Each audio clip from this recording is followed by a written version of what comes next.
Hello and welcome to Season 2 of the Black Hole Podcast entitled Femme Party, which is also the title of a book I've written, and I'm reading that book chapter by chapter, episode by episode for Season 2.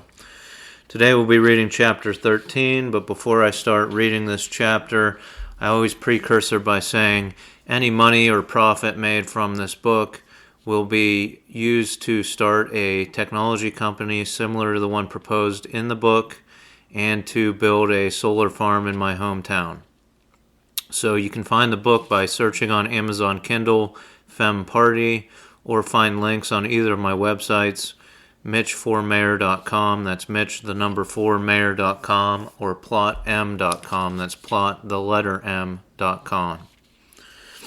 So let's get started on Chapter 13. Angelina is having a watch party at her house in Franklin. Several local women are gathered in her living room. The television is playing the City Channel, which has a repeat of City Council deliberation. At 5 o'clock, Mitch can be seen on the television walking into City Council chambers and approaching the podium. Mitch says, "Members of City Council and the voting public, I come to you with an exciting piece of technology. As a city, we should entertain the idea that we could develop and patent technology that could help other cities globally. Because the city owns this technology collectively, we can franchise it or offer it to other cities at a very low cost instead of trying to reap maximum profits. I registered a series of robotics patents under the office of the mayor of Pittsburgh. I would like to introduce to you Linus, Pittsburgh's newest robot." Mitch reaches into his bag and pulls out a small robot the size of the palm of his hand. The robot looks like a tiny roller coaster with an opening where it would go on a track and inverted wheels that would keep it from falling off. Mitch says, "Linus is a robot designed to re-insulate electrical wires in Pittsburgh. There is an electrical tether that plugs into Linus's backside and powers the robot. The electrical system in Pittsburgh is more than 100 years old in certain places. As you look at these electrical wires, you may notice what looks like pieces of grass hanging off of them. This is not grass, but the insulation that used to cover the wires becoming dry rotted and flaking off of the wires, leaving them nothing but exposed copper wire. While this exposed wire will take decades or centuries to fully corrode through and break apart, the exposed wires do pose a danger to contractors and other workers that may carry metal ladders and other tall equipment that could strike the exposed wires and cause electrocution. Linus is designed to be operated by a technician. This technician attaches Linus to an electrical wire on the side of a house. The robot works its way across the wire all the way to where it attaches to the pole, often on the other side of the street. As Linus makes its way across the wire, it scrapes off any loose insulation and applies a new layer of synthetic insulation designed to last over 100 years. As it makes its way back to the technician, it applies a second layer of insulation. The wires are then protected and significantly safer than the exposed copper wire." Mitch puts the robot back in his bag. He takes a sip of water and addresses the camera once again. "Some of you may know that as mayor of the small town of Utica, I was able to establish a borough-owned electrical grid. I have begun to develop a system that would be compatible with a similar electrical grid in the city of Pittsburgh. This system would allow homeowners to make substantial income from their property by generating and storing electricity. The key to this system is for the city to own and operate its own electrical grid. My strategy for accomplishing this is twofold. First, we pass a mandate that the electrical utility must begin replacing or re-insulating our older electrical lines.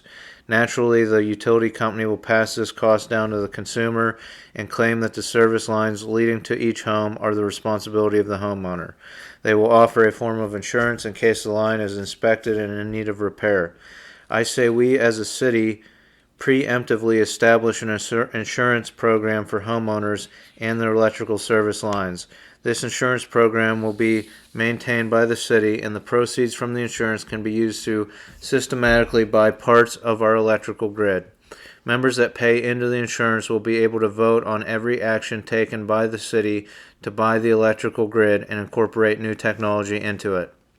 I hope the people of Pittsburgh will vote on these measures and approve of the program. The patents for the Linus robot will remain with the office of the mayor, and we will work with the people of Pittsburgh to decide the best uses for the robot both here and in other cities. Thank you for your time. Mitch has put in his 7 a.m. to 3 p.m. shift at City Hall and is finishing up his day at his office in the old brewery. There's a knock at his door, and he beckons for them to enter. It is Mike Romano, the CEO of the ride-sharing company Duber.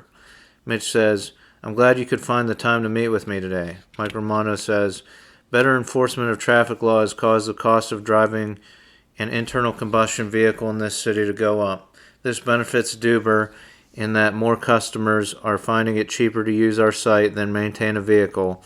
If other cities adopt the same style of enforcement, we will benefit significantly. So, of course, I would find the time to meet with you." Mitch says, "I have another platform for smartphones I want to develop, and I'm looking for commitment from your company that it will be compatible with your app. It will greatly increase the safety of your drivers. The name of the app is Driver." Mike says, "The adoption of the Biped app has caused increased awareness among our drivers and has prevented many accidents. I'm excited to hear about this new app." Mitch says, "As you know, I have increased traffic enforcement by empowering people to police themselves. The Driver app functions in the same regard, with drivers watching out for the safety of other drivers. The Driver app is downloaded by people who drive for a living, like Uber drivers, food delivery drivers, grocery delivery drivers, and so on. I look at these drivers as mobile witnesses on the streets of Pittsburgh or other cities. When a driver accepts a route or sets a route on their smartphone, the Driver app initiates a search and scan function that looks for other drivers in the vicinity.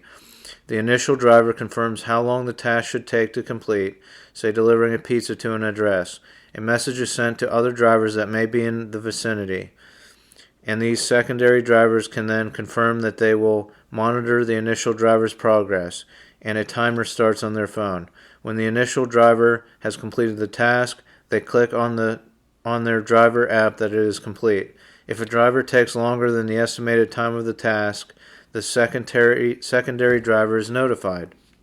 If the initial driver is several minutes past the estimate, the secondary driver can then take it upon themselves to alter their route and try to drive past the initial driver's location to check on their well-being. The Driver app will be very specific that these drivers should not engage if they see a crime happening, but should call the police." Mike says, "With the example of the pizza delivery driver, a Uber driver waiting for a fare could drive by and witness the pizza delivery driver being held up and call the authorities." Mitch says, "Or if a Uber driver took longer than their GPS estimated, a pizza delivery driver could check on the Uber driver's location and witness a crime, then phone it in." Mike says, "So the Driver app would need access to our driver's location when they are on duty?" Mitch says, "Only if the Uber driver has downloaded the Driver app and agreed to the terms. Then they would initiate the app while they are working and shut it off while they are not. The Driver app organizes and tracks all of the drivers in one city or one neighborhood so that they can help ensure the safety of other drivers in the field. It is a way to reduce crime in the driver profession by empowering drivers to help other drivers regardless of what company they are working for. It means safer streets and safer deliveries." Mike says, "As usual, this sounds like a phenomenal app. With the board's approval, you'll have our support. Now, on another note, I wanted to talk to you about what we should do with our autonomous vehicle division." Mitch says, "I suspected you might want to talk about that. I believe the future of driving is to pay professional drivers or to encourage and foster expert drivers on our roads. As a person with a disability, however, I owe it to others with disabilities to explore all options to allow these people to have independence. It can be expensive to pay professional drivers to drive you everywhere and may be cheaper for a person with a disability to purchase an autonomous vehicle someday. I hope to someday make the cost of hiring professional drivers more affordable to those that may rely on them every day, but in the meantime, I am open to exploring other options, including autonomous vehicles." Mike says, "One of the sponsors for your reality show, Racing for Change, is heavily invested in autonomous technology. There are many in the nation that believe it is the way of the future. I'm glad you are coming around since our autonomous division is headquartered in Pittsburgh." Which says, "As I've expressed before, I believe your cars should function by communicating with sensors that are buried under the street. If you are willing to develop these sensors and a network for them, I will work to on incorporating them into the infrastructure of the city. I am proposing a partnership with your company at the city level. We will sponsor a small fleet of your autonomous vehicles to be our official parking authority vehicles. Mike says, you want part of your parking authority fleet to be autonomous? Mitch says, I want to explore all options for disabled people, and if that means encouraging a company like yours, I am willing to do that. Our parking authority vehicles are already equipped with roof-mounted cameras and scan all license plates as they drive down a street, and flags those plates that don't have a parking permit. The people of the city of Pittsburgh accepted this new technology without a fuss, and I believe the next step may be autonomous vehicles. The only catch is that they have to orient themselves using a system of underground sensors. I think this is the safest way to develop autonomous technology. Mike says the vehicles will still have the roof-mounted array of cameras and sensors to watch for vehicles and pedestrians, but their mapping system will work from under the street sensors. Mitch says, precisely. I plan to present this partnership to the people of Pittsburgh for vote within a month if you can get it approved by your board. Mike says, our own network of citywide sensors is quite an investment. The parking authority partnership will be approved without a problem, but investment in these sensors of this size might take some time. Mitch says, let's continue to discuss the sensors. If Duber can commit to a design and the manufacture of the sensors, Pittsburgh may be able to subsidize the actual installation of the sensors under the streets. It will all come to a vote after my presentation. Mike says, I'll see what I can do. Have your driver app team get in touch with our programmers so that we can make sure it is compatible. We look forward to working with you to make the streets of Pittsburgh and our drivers safer. Mitch is finishing up another day at his office at the brewery. He is getting ready to head home around 7 p.m., but has one meeting with Sarah before he leaves. Sarah enters his office with a tablet in hand. Sarah says, I have a couple of updates for you today, Mitch. Mitch says, very good, let's have them.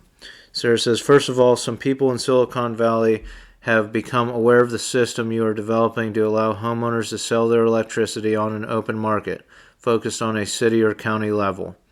Mitch says, after my announcement about the Linus robot and the plan to systematically buy the electrical grid of Pittsburgh, we let some information leak from the mayor's office. Sarah says, there is a growing interest out of Silicon Valley in our city. In fact, there are groups out in California that have formed the Technology Workers Union. They have designed a website similar to our City of Pittsburgh voting site where information can be shared and voted on. The Technology Workers Union functions by using this site to elect its leadership and vote on every line item the union puts forward. They are using their union dues to reach out to other unions nationwide to help them establish and maintain a similar site using their template. Mitch says, this is great news.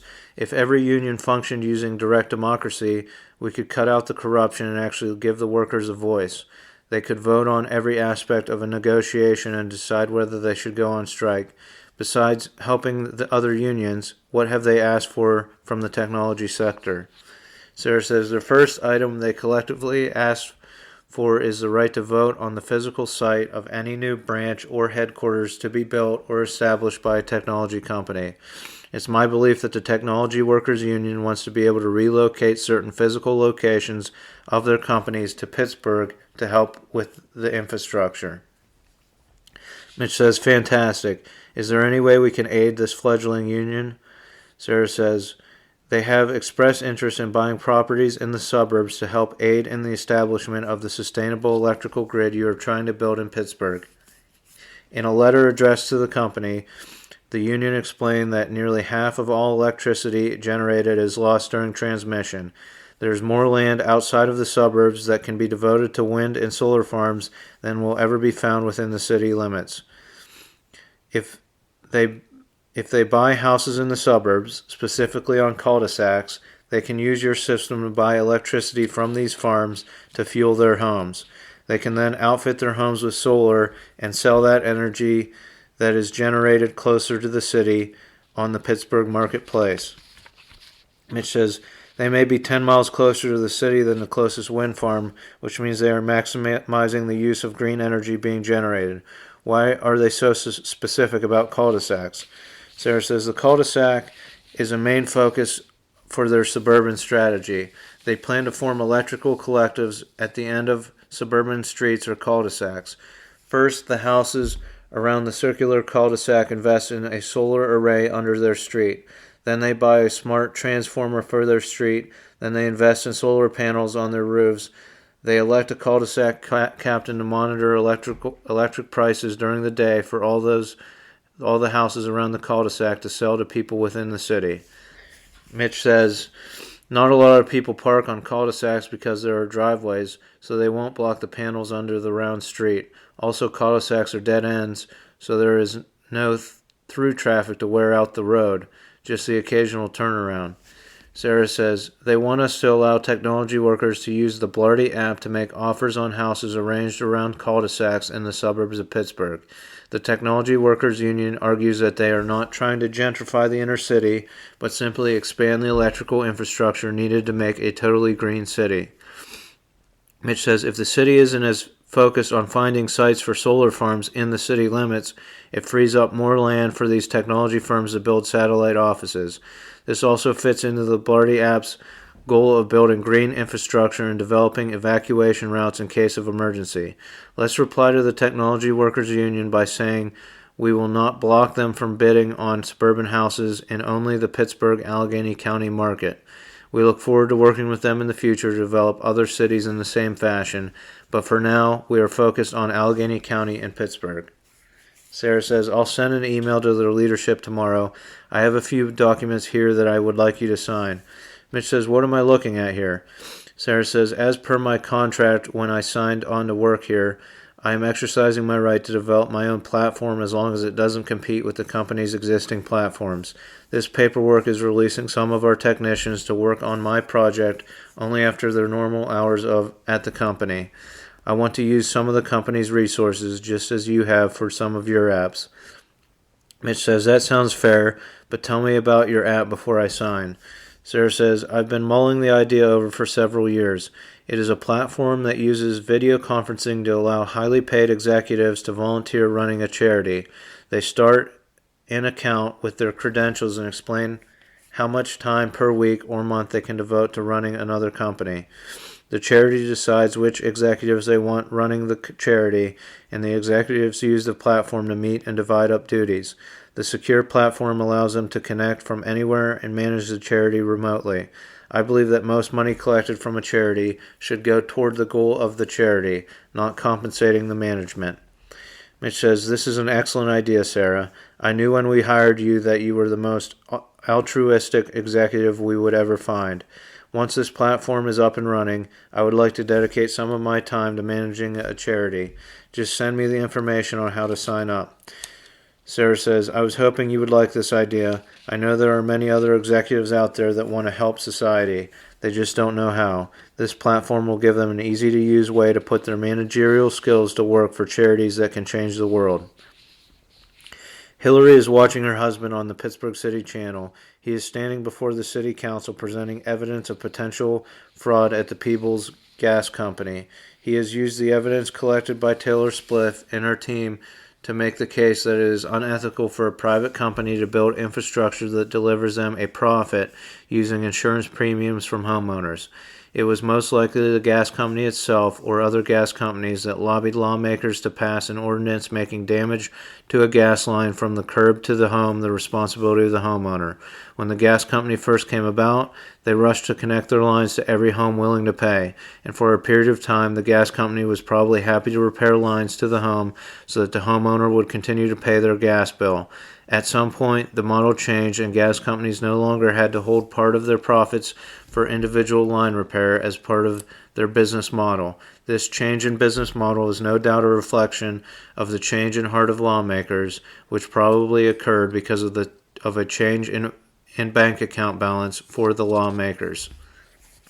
Mitch says, I've proposed using electrical line insurance coverage premiums to buy the electrical grid and update it. This is for a city-imposed electrical collective or public utility, not a for-profit company like the gas company. Instead of taking the gas company to suit for every homeowner in Pittsburgh, I would like to propose a different route. First, I would like to describe a basis upon which every homeowner in Pittsburgh could take the water company to suit. For decades, water bills have been charged on the basis of total water used in a household. This number is generated by checking a water meter within the home. These water meters are usually located in the basement and rely on the heat of the home to prevent it from freezing up and shattering. With the state of technology in this year, I believe the water company could develop a water meter that does not rely on the heat from the home to keep the meter running. I believe a class action suit could be developed involving a fraction of the cost homeowners have spent heating their homes and keeping these meters from breaking and needing replaced. Again, rather than seeking litigation against these companies, I would suggest another route. Tens of thousands of water lines in Pittsburgh are made of lead and desperately need replaced. The gas company is systematically replacing all of its old lines with new synthetic gas lines throughout the city. I've spoken privately with both companies about the presentation I have just made. What I have suggested is that the city of Pittsburgh take over the insurance programs for both the private gas lines and the private water lines for individual homeowners. Instead of the premiums for these programs being paid to a separate shell corporation, the premiums should go directly to the city. When a gas or water line breaks and needs an emergency repair, the city will subcontract the job out just as the gas and water company does. We use the profits from these insurance programs to come up with a systematic way to replace all of the gas and water infrastructure in the city of Pittsburgh. Instead of a street being dug up for a gas line replacement, only to be dug up 6 months later for a water repair, we shut down a street once and replace the infrastructure so that the street doesn't need excavated again for decades. As part of this initiative, I partnered with the ride-share app Uber and its autonomous vehicle division. I believe that the safest autonomous vehicles are those that receive information from underground sensors, not radio towers that are unreliable in high-wind situations. Uber has developed a sensor that is incorporated in a heated underground water meter. As we excavate a street, we will connect the water meters to the lines as a backup system.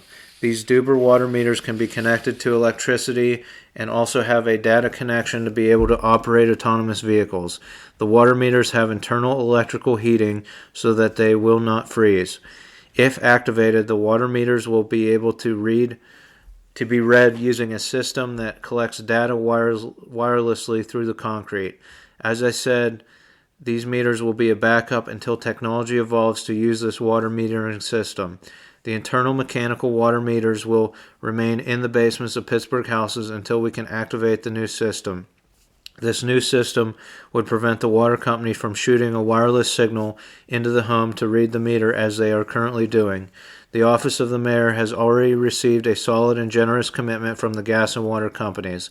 They realize this is the most efficient way to replace their infrastructure so that they can continue to be profitable into the future.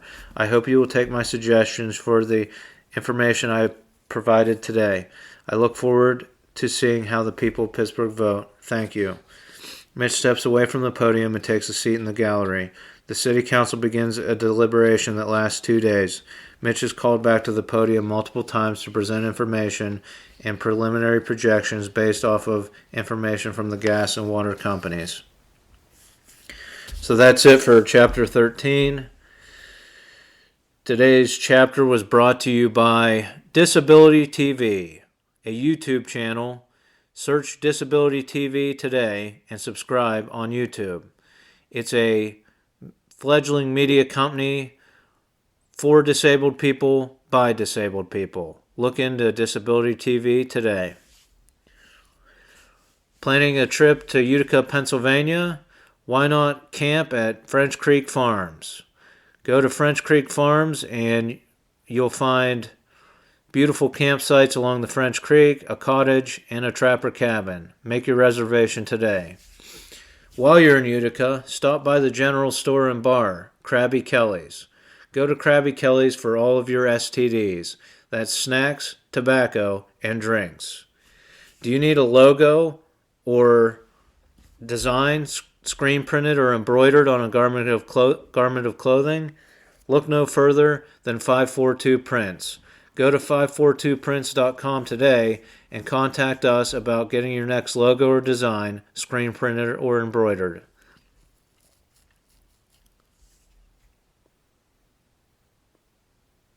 Are you planning a trip to Incheon, South Korea.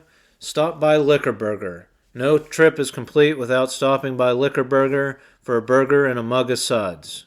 Stop by today.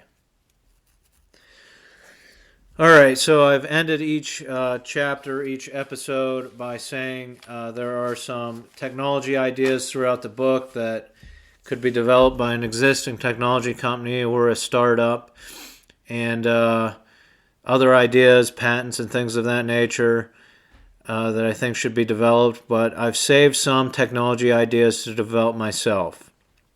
I have some that I kept out of the book. One is for a social media platform designed to fight misinformation on the internet. It's designed to do away with misinformation on the internet. And I'm looking to partner up with computer science people, 5, 6, 7 computer science people to develop this, form a team, partner up. I've saved some money to invest to be my share in the team for the expenses of the business and creating the business. But I'm looking for computer science people to partner up. They will be compensated, but they might have to wait until the business itself is profitable before they receive their compensation. That's part of the partnership agreement, and I can send you a description of the social media platform. If you email me through either my websites, there are contact forms at plotm.com or mitchformayor.com. I also have written a operating agreement and a kind of investor agreement. So I'm asking for computer science people to invest their time, and they will be compensated. So that's pretty much it. If you'd like to invest in a social media company, you can also email me and just specify that you're an investor. So thanks for listening, and tune in for the final chapter of this book, chapter 14. And yeah, thanks for listening.